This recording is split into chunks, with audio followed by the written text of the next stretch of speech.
তো নফল সালাত সম্বন্ধে আমি দুটো নামাজের কথা উল্লেখ করছি। এখন সময় পেলে তিনটে হবে, যেটা আরবাউ রাকাআতিন কাবলা যুহরি ফায়াদিলনা বিসালাতিস সাহরি, সিলসিলাতুল আহাদিসুস সহিহায় 536 নম্বর হাদিসটি মহানবী সাল্লাল্লাহু আলাইহি সাল্লাম তিনি বললেন যে আরবাউ রাকাতিন, যে ব্যক্তি 4 রাকাত সালাত আদায় করবে কাবলা যুহরি, জোহরে সালাতের কিছুক্ষণ আগে, ইয়াদিলনা বিসালাতির সাহরে,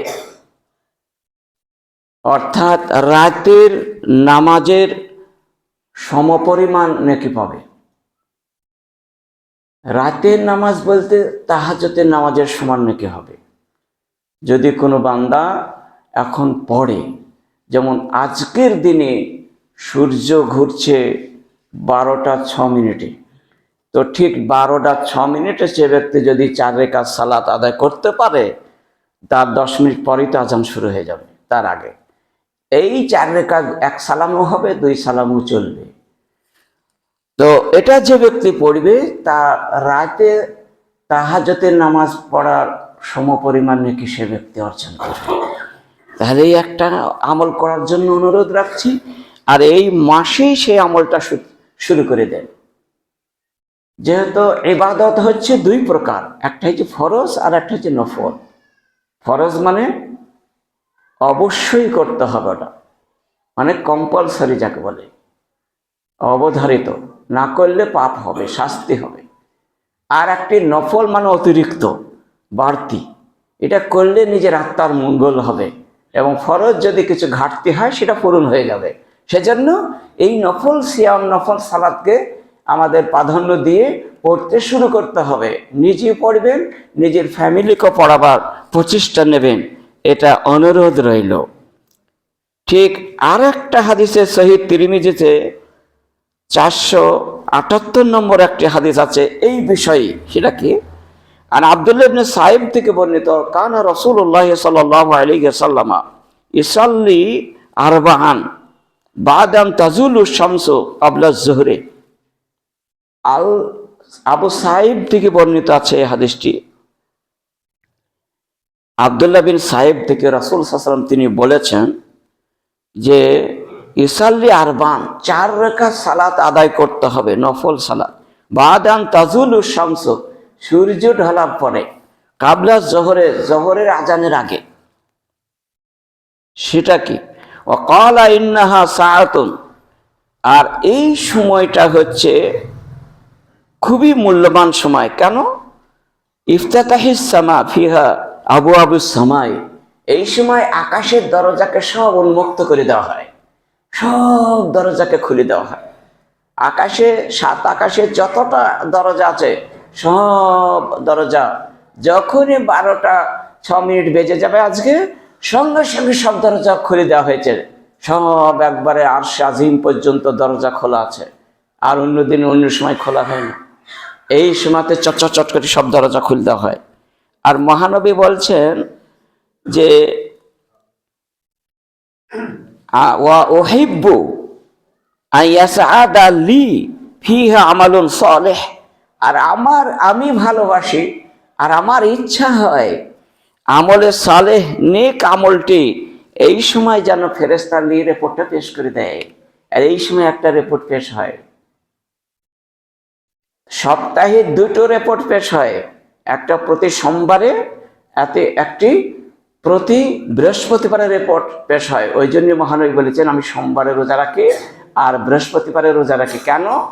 এই আমি রোজার অবস্থায় যেন আমার আমলটা আল্লাহ উঠে নেয় এবং দেখে নেয় যে হ্যাঁ রোজা অবস্থায় ছিল, আর ওই ফেরেশতার সাক্ষীও যেন আমার হয়।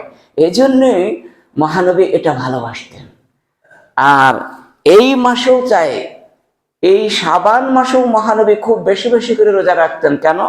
কয়েকদিন বাদে প্রায় মাসটাই রেখেছিলেন। কি না?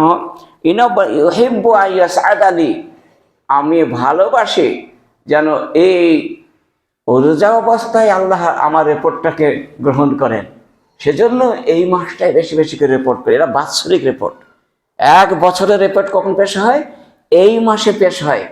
কোন দিনে কোন রোজায় পেশ হয় জানা নাই, যার জন্য তিনি এই মাসে প্রায় মাসটাই রোজা রাখতেন, 2-4 দিন বাদে। যেদিনই হোক একদিন ধরা পড়ে যাবে। সেজন্য মহানবী, আর একটা আবু দাউদে একটা হাদিস আছে, শেষের দিকে মহানবী বাদ দিয়েছিলেন, বা শেষের দিকে উম্মতে মুহাম্মাদিয়া দিকেও রাখতে বারণ করেছেন, যে এই সময় 2-5 দিন থাকতে তোমরা আর রেখো না, আগামী যে রমজান মাসের ফরজ রোজার আসতে তার জন্য প্রস্তুত হও। সেজন্য তিনি এই কয়েকদিন বাদে প্রায় রাখতেন, এই জন্য রিপোর্ট পেশ করার জন্য। অতএব আর দুটো রিপোর্ট পেশ, প্রতিদিন রিপোর্ট পেশ হয় 2 বার। কখন কখন? একটা হচ্ছে এত আকাবুন আল্লাহ, অর্থাৎ তিনি আসেন ফেরেশতা 2 জন, কেরামিন কাতেবুন যে 4 জন ফেরেশতা 2 কাঁধে আছে, এই ফজরের সময়তে চলে আসে। ফজরের রক্তের পর নামাজ যখন হয়ে যায় তারপর উঠে চলে যায়, যে রিপোর্ট পেশ করে দেয় যে এই 12 ঘন্টা ঈশার পর, মানে 12 ঘন্টা গত আসরের পর থেকে নিয়ে এ পর্যন্ত এই সালাত করা রিপোর্ট পৌঁছে দেয়। 5 ওয়াক্ত কেমন হবে হলো, কতটা দোয়া পড়েছে, কতটা কোরআন পড়েছে, কতটাই যত্ন করে সুন্নত পড়লো, নফল পড়লো, কতটা ফরজ নামাজ পড়লো, সব পৌঁছে দেয়। আর একটা রিপোর্ট পেশ হয় আসরের সময়তে,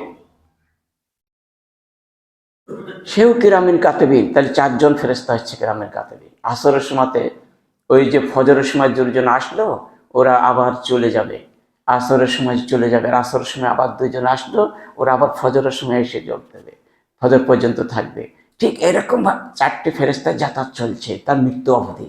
ওই মানুষটার মৃত্যু পর্যন্ত এই 4 জন ফেরেশতায় রিপোর্ট পেশ করছে প্রতিদিন 2 বার করে। তাহলে প্রতিদিন 2 বার করে রিপোর্ট পেশ হচ্ছে, সপ্তাহে 2 দিন রিপোর্ট পেশ হচ্ছে, আর বাৎসরিক একটা রিপোর্ট পেশ হচ্ছে। বাৎসরিক রিপোর্টটা কিন্তু খুব বড় ধরনের রিপোর্ট। এই যে 4টি রিপোর্ট হলো এর আগে, ওই 4টি রিপোর্টও একই পেশ করে দেবে, যে 1 বছরে কতদিন রোজা রেখেছে, 1 বছরে কতটা সালাত পড়েছে, কতটা পড়েনি, কি হয়েছে, সব রিপোর্ট পেশ হয়ে যাবে, ভালো মন্দ সব রিপোর্ট পেশ হয়ে যাবে। সেজন্য মহানবী বলছেন, আমি যেন রোজার অবস্থায় আমার রিপোর্ট পেশ হয়, এই জন্য এখানে রোজা রেখেছেন এই শাবান মাসে। অতএব গত সপ্তাহতেও কিন্তু বলেছিলাম শাবান মাসে রোজাটা রাখার জন্য, এ সপ্তাহতেও অনুরোধ রাখছি প্রতিটা নারীর জন্য, অবশ্যই এখন থেকে, আজ থেকে যারা রাখেন এখন পর্যন্ত, আজ থেকেই শুরু করে দেবেন, অনুরোধ রইল। যেহেতু যত দিন আসছে তত আমাদের বয়স ঘনিয়ে আসছে, মৃত্যু কার কখন আসবে কাকেও জানে না, রাতে না দিনে না কি অবস্থায় কোন রোগে তাও জানা নাই, হঠাৎ করে চলে আসতে পারে। সেজন্য এগুলাকে করার জন্য প্রচণ্ডভাবে অনুরোধ রইল।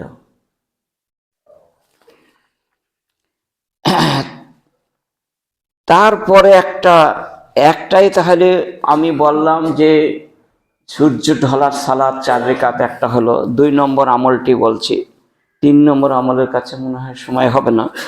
তো 2 নম্বর আমল হচ্ছে মান সাল্লাল গাদাতা ফি জামাতে, যে ব্যক্তি ফজরের নামাজ জামাত সহকারে পড়ল, সুম্মা কাদা, তারপর বসে বসে আযকুরুল্লাহ, জিকির আজগারে জিহ্বাকে ভিজিয়ে রাখলো, কোরআন তেলাওয়াতের সময় ব্যতিবাহিত করলো, হাত্তা তাতলু ও শামসু, তারপর সূর্য উদয় হয়ে গেল, তারপর সাল্লা রাকাতাইনি, 2 রাকাত নামাজ পড়ল, কানাত লাহু কাআজরি হাজ্জাতিন ওয়া উমরাতিন তাম্মাতিন তাম্মাতিন তাম্মাতিন। মহানবী বললেন, একটা গোটা হজ, একটা গোটা উমরা সমপরিমাণ নেকি অর্জন করলো 2 রাকাত সালাতে। সিলসিলাতুল আহাদিস সহিহায় 747 নম্বর হাদিস।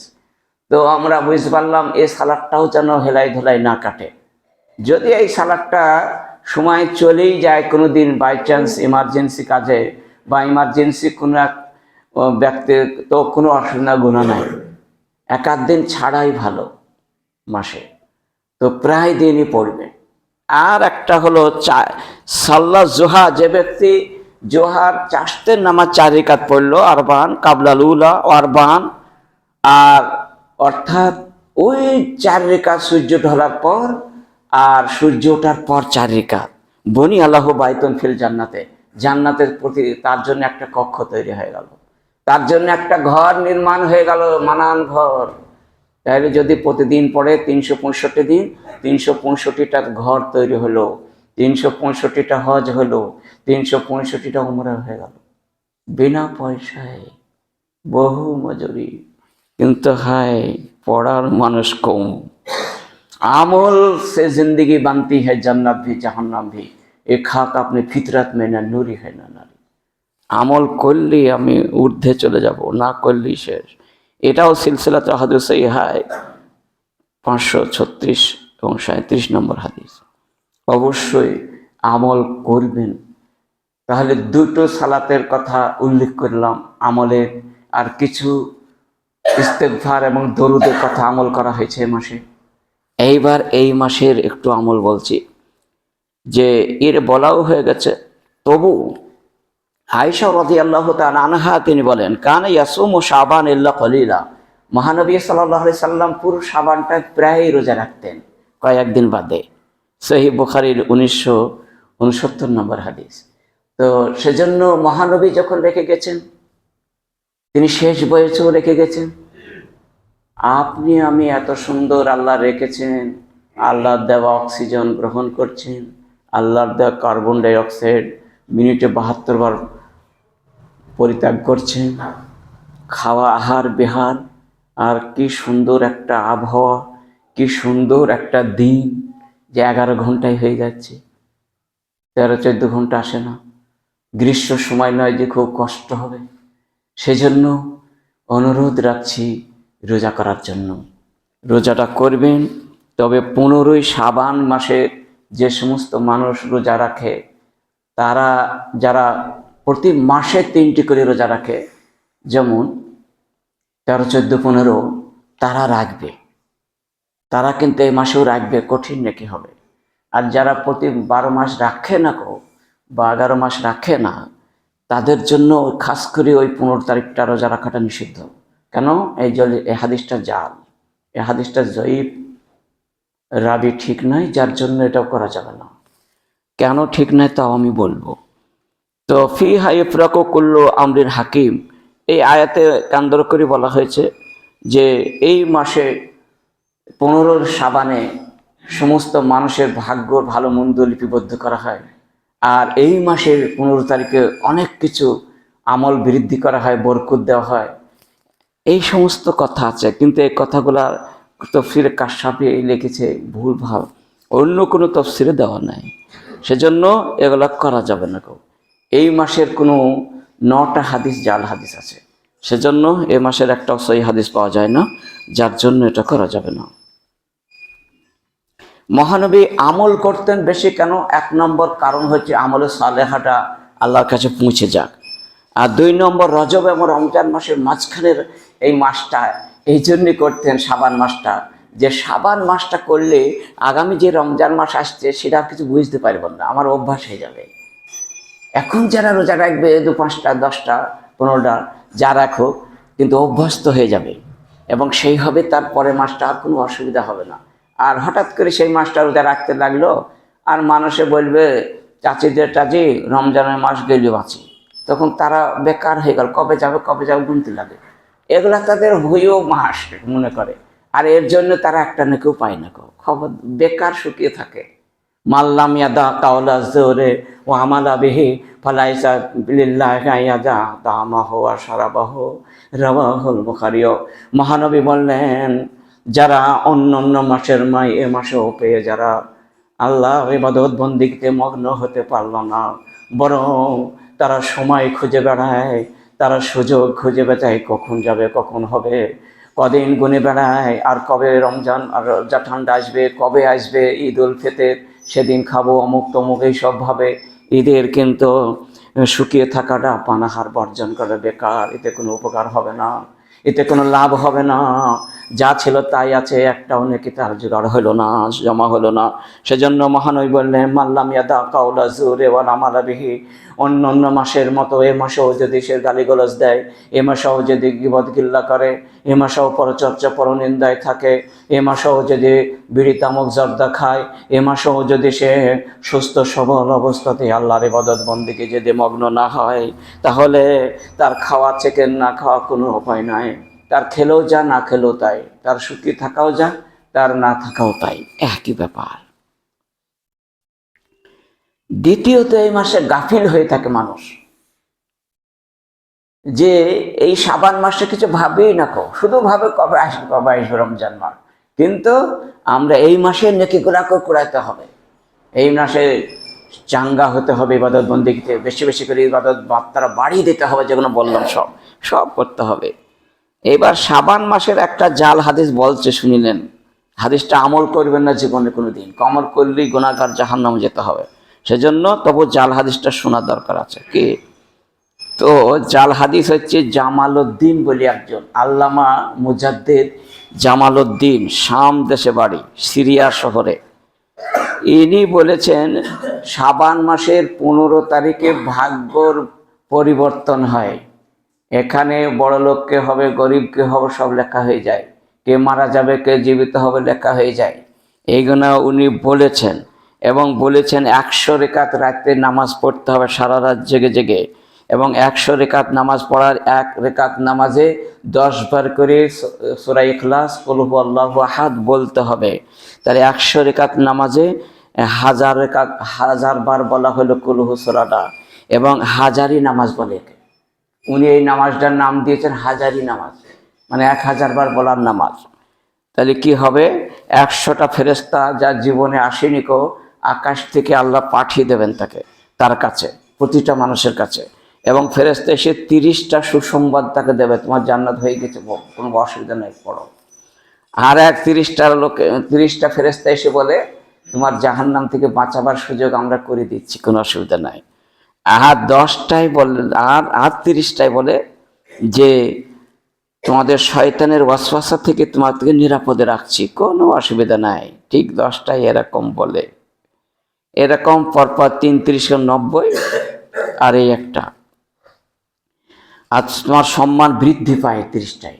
তাহলে 100টা ফেরেশতা আসলে 100 রেকাত নামাজ পড়লো, হয়ে গেল জান্নাত তার সোজা। এই যে জাল হাদিসের মাস্টার, এর নাম জামালউদ্দিন শামী, ইনি সর্বপ্রথমে সিরিয়া শহরে চালু করেছিলেন। সেটা ভারতবর্ষেও এসেছে, বিভিন্ন সারা পৃথিবীতে ছড়িয়ে গেছে। এগুলাকে সমস্ত প্রতিহত করতে হবে। মহানবী বলেছেন, মান আহদাসা ফি আমরিনা হাযা মা লাইসা মিনহু ফাহুয়া রাদ্দুন।